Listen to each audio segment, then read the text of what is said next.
Hello everyone, Noodle Gamer here, and with the Mega 10's release date coming up pretty soon, Konami did release 3 new world premiere cards, and I just want to take a moment to go over and just review and give you guys my honest thoughts and opinions on it.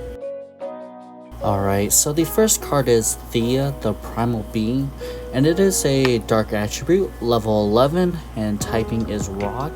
And the effect states that during the main phase, quick effect, you can tribute monsters whose totals level equals 11 or more, special summon this card from your hand, then if you control no other monsters, you can destroy one monster on the field with the highest attack, your choice if tied. You can only use this effect of Thea the Primal Being once per turn. Neither player can normal and or special more than 4 times per turn while this card is face up on the monster zone. So I think this card is actually really good for the game right now, since we do have a lot of archetypes that does run a lot of high level monsters. Decks that come to mind are decks like Centurion with level 12s. I do know that Yubels are level 11s, and I do think that a lot of synchro decks are going to hate this card. Essentially, it'll be a more accessible Nibiru, since we no longer have to wait for our opponent to summon at least a minimum of 5 times to trigger it. We can just go ahead and slap this on them after, let's say, Centurion ends on an Auxilla. And also another cool thing that I would like to mention out is that it does say it's during the main phase. It doesn't specify whether it's your main phase or your opponent's main phase, so this card will actually be a pretty good board breaker too. The next world premiere card is Mind Castling, and it is a level 6 dark attribute, psychic type, and it is a synchro monster. The effect for Mind Castling states that you can target one face-up monster your opponent controls, switch control of that monster and this card. If the synchro summon card is sent to the graveyard, you can target one face-up monster on each field, switch control of those monsters, and you can only use each effect of Mind Castling once per turn. So this card does require a tuner plus 1 or more non-tuner monsters, and decks that I could see synergize with this card are decks such as White Forest and Centurions, and that's just because White Forest, any level 4 and level 2 White Forest does equal Mind Castling, and any of the Primera plus 8 White Forest level 2 does get you to Mind Castling as well.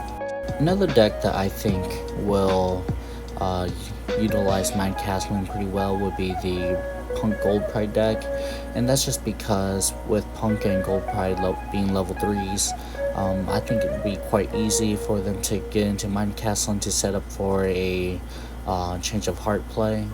Overall, with Mind Castling being a generic level 6 synchro monster, I do believe that Mind Castling does have potential to see play in a lot of synchro decks.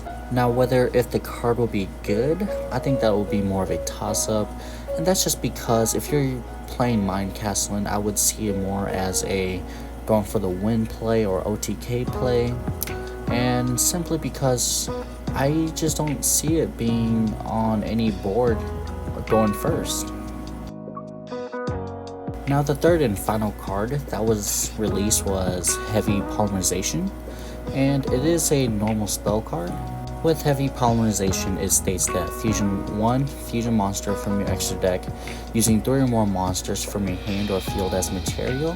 You can also banish monsters from your extra deck as material up to the number of monsters your opponent controls, but you lose life point equal to the total attack of monsters banished this way when the monster is fusion summoned. Honestly, I think this card could be a pretty good tech card or even board breaker card in today's format, and that's just because I do see cards or decks such as Yubel and even the Fiendsmith engine kind of take advantage of this, mainly because both the Fiendsmith and Yubel decks already have card effects to shuffle Fiend monsters back into the deck or extra deck. So if you use Heavy Polymerization to send a Fiend monster from the extra deck to the graveyard, and let's say you use Engraver's effect to shuffle that Fiend monster back into the extra deck to special summon itself, if you really think about it, that's actually a +2. Overall, I think this card is a great card, and that's just mainly because it allows us to splash Yubel and Fiendsmith cards into our decks a lot more effectively, and also kind of like a Power Prosperity, it becomes more of a mandatory negate, because if you don't negate it, it kind of allows your Yubel and Fiendsmith cards to go ahead and roll on Snowball. So my overall thoughts about the 3 cards is that I believe that Thea the Primal Being is going to be a 100% cop, and I do see it having play in the upcoming formats. Mind Castling, on the other hand, I think it's more of a, if you can drop the money for it, you can probably pick up it.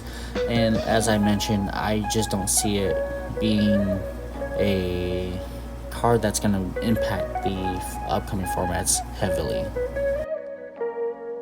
Heavy Polymerization is a card that I think I will probably be picking up as well.